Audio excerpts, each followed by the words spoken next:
Um, okay, so under the JC, no, is the House of Representatives Committee on Justice among the persons authorized to handle the audit of the confidential funds of the OVP and the DepEd?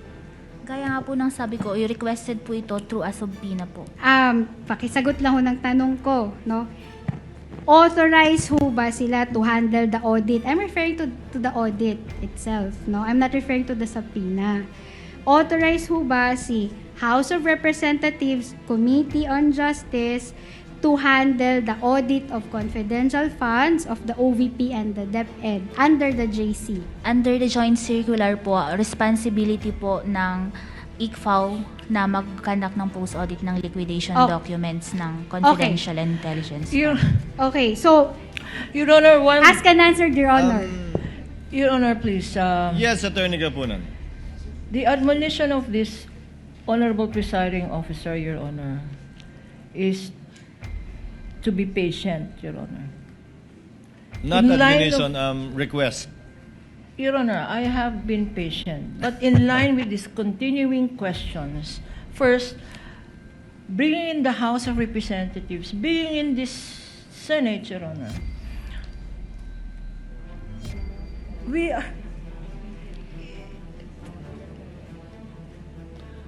Counsel. It's in response to, are we auditing? Your Honor, please, if they're making a point that this witness, that the COA witnesses here, Your Honor, are here to testify because they're scared of the budget for their agency, or they're scared of this congressman, Your Honor.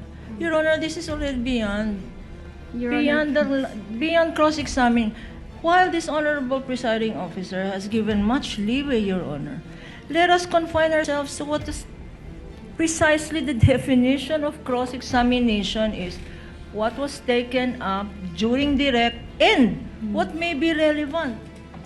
What may be relevant, Your Honor? This is beyond relevance, Your Honor. Counsel, this is already immaterial and irrelevant.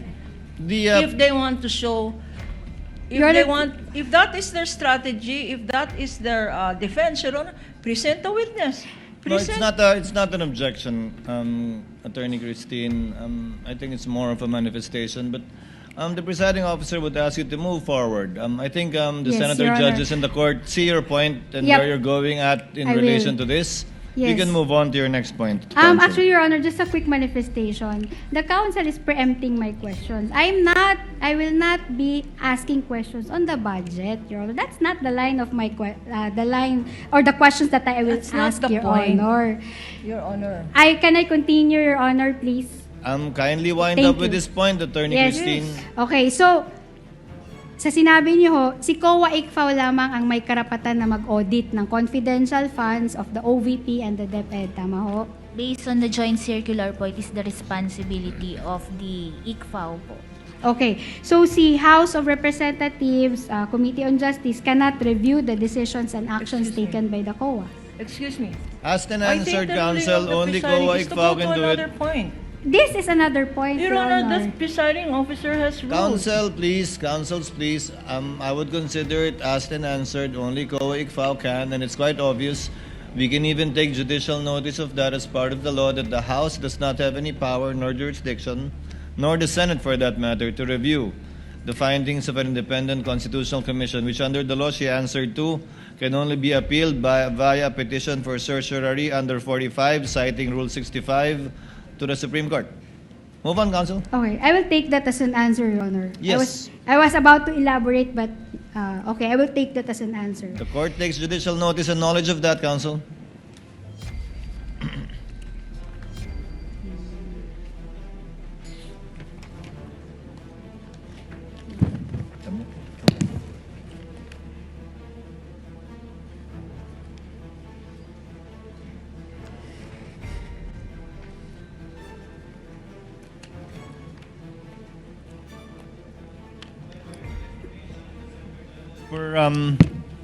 Per the Senate President, we shall convene session at 4 p.m. We will try to finish with this witness, the cross, redirect, recross if any, and the interventions of Senator judges. so that we can let Silene rest already and be done with her testimony within today, hopefully. Hopefully. So for the information of the Senator Judges, session will be called at 4 p.m. Thank you. Attorney Christine? Your Honor, I'm done with the cross-examination. Thank you, Attorney Christine. Attorney Lorna, With the permission of this honorable court, you may proceed when you're ready with your redirect, counsel. That we're ending at 4 o'clock does not give you permission to consume the time until 4 o'clock, Attorney Lorna, so that we still have time for the Senator Judges. Please proceed. excuse me. I'll just remove my candy. Okay. Madam Witness, this morning, 4 hours ago, you were asked, Madam Witness, about the process, the routing process in your office. And this was done in connection with a question on the chain of custody, on the integrity of the process. Ang tanong sa'yo, naiwanan nga ng mga dokumentong ito relevant to this liquidation of confidential funds sa office of the COA ICFAO. Opo, tama po. Iniwanan ni Attorney Wamil. Opo. And then by virtue of a directive to you by the office, you took over national agencies, correct? Yes po. Among them, the Office of the Vice President and the DepEd.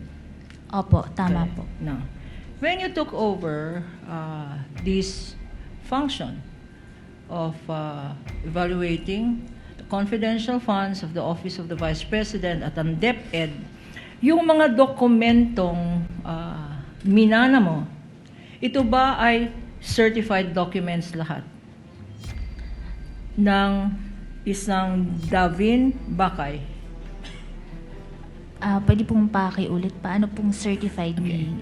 How are you able to ascertain na yung mga dokumentong iniwanan sa office ng ICFAO are the very same documents na tinurn over sa office ni Attorney Wamil?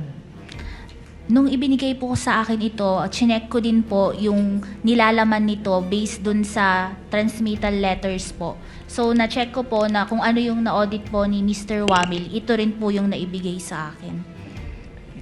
So, walang nadagdag na dokumento. Wala po. Walang binawasan na dokumento. Wala po. Wala kayong pinalitan, sinubstitute na dokumento.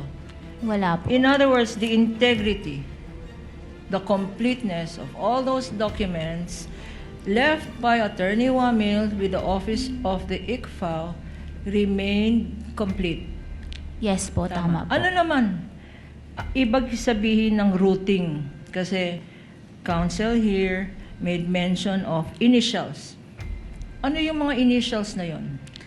Yung mga initials po na nasa baba, yung sa AOM po, kung sino po yung action officer, tas sino po yung mga nag-review na division chief, hanggang makadating po dun sa aming officer in charge. Kaya yun po yung mga nag-review dun sa AOM na yun. In other words, Madam Witness, hindi lang ikaw ang nag-decide ng AOM, ng notice of suspension, at ng notice of disallowance. You are not the only person who decided. Yes po, kasi dumadaan po ito sa review process from the action officer to the division chief to the officer in charge ng ICFAO po. So, hindi mo lang professional judgment to. Your Honor, please. The question is leading. Your Honor, please. We'll allow it. We'll allow it. I think that was already answered to by the witness earlier as well. Yes po. Okay. Ngayon, yung routing slip na yan, doon ba dumadaan ang mga dokumento? Opo. Okay. At sa mga taong minention mo, meron bang nakalagay dyan? Meron bang pwedeng idagdag? Sino ang first initial doon? Sino nga ba yung first initial doon? Yung action officer po, yung RCW, si Roderick po. Yung action officer ba yan? Pwedeng magdagdag, magbawas, mag-substitute ng mga dokumento other than yung sinubmit ng Office of the Vice President at ng DepEd by way of liquidation ng mga document ng confidential funds? Hindi po. Okay. So, yung susunod doon, yung action officers, sinong susunod doon?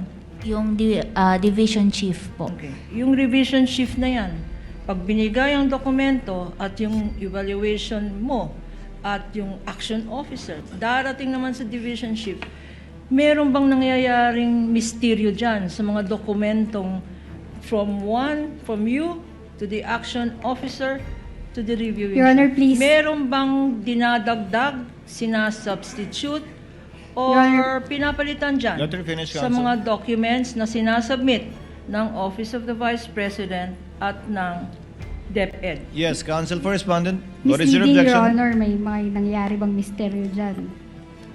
Kindly reform, counsel. I think we all know where you're headed towards, counsel. Kindly reform. You can get it from the witness. Sa mga dokumentong sinubmit ng Vice President ang DepEd, after it leaves you and goes to the next person, the action officer, and then the reviewing officer, are there other documents that are allowed to be inserted there or substituted other than what was actually submitted by the Office of the Vice President at ng DepEd para sa liquidation ng confidential funds? Yung mga dokumento lang po na yun, wala na pong nadadagdag, walang nababawas. So, ang ini-imply sa question ng defense counsel sa chain of custody, hindi sila sigurado sa chain of custody. Your Honor, please. Your Honor, please. This is my redirect, Your Honor. Kindly She was the one who brought it up let on Attorney cross. Gapunan finish, counsel. This was brought up on cross, Your Honor, implying, and I'm asking a redirect, based on, they were the ones that brought out, who are these people here? Proceed to your question, Attorney Gapunan. Okay. Masasabi mo ba na itong chain of custody ay may interruption ng dokumento? Meron bang substitution? Meron bang alteration? Itong dokumento na sinubmit ng Vice President at ang DepEd. Hindi po, kasi yung opisina rin po namin is kami lang po yung nandun and may nakabantay po rito na security guard 24 hours. And yung document po na ito, nakalagay po ito sa cabinet na nakalock. So this COA ICFAO, ang nakakaalam lang ng mga confidential documents ay COA ICFAO. Merong mga ibang divisions ang COA? Nasa loob po kasi kami ng Office of the Chairperson, pero yung sa amin is nakatago po yung mga dokumento namin. Okay. Now, Madam Witness, you were presented with several activities at sabi ng Counsel for Respondent, enumerate niya. Itong specifically protective intelligence operation and places of engagement. Tinanong sa'yo, pag ba ang mga security guards ng presidente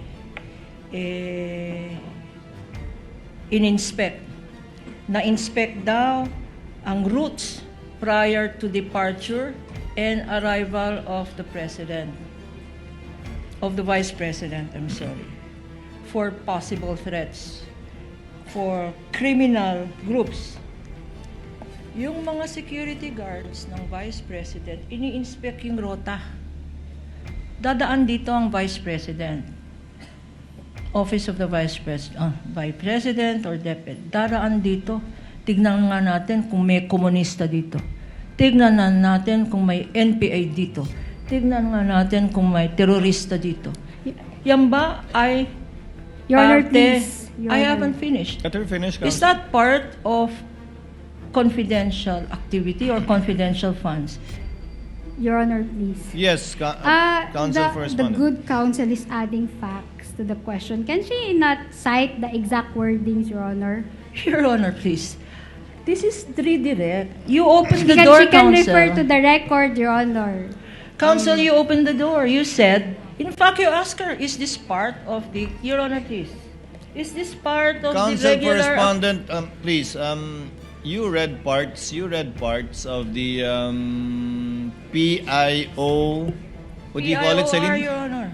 PIOR, But Your Honor, please, she can just refer to the records. which So that includes nothing will be NPA, added. terrorist groups, and in fact mentions the word criminalities, which I'm not so Yeah. sure about, but criminalities, correct? Celine, Yes. correct?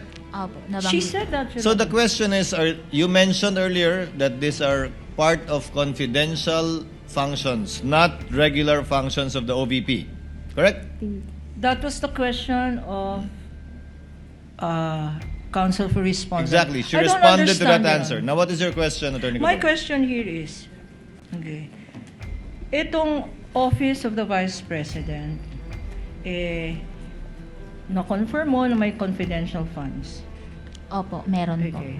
But in the Commission on Audit, outside COA ICFAO, are you aware that the Office of the Vice President has funds outside the confidential funds, her confidential funds?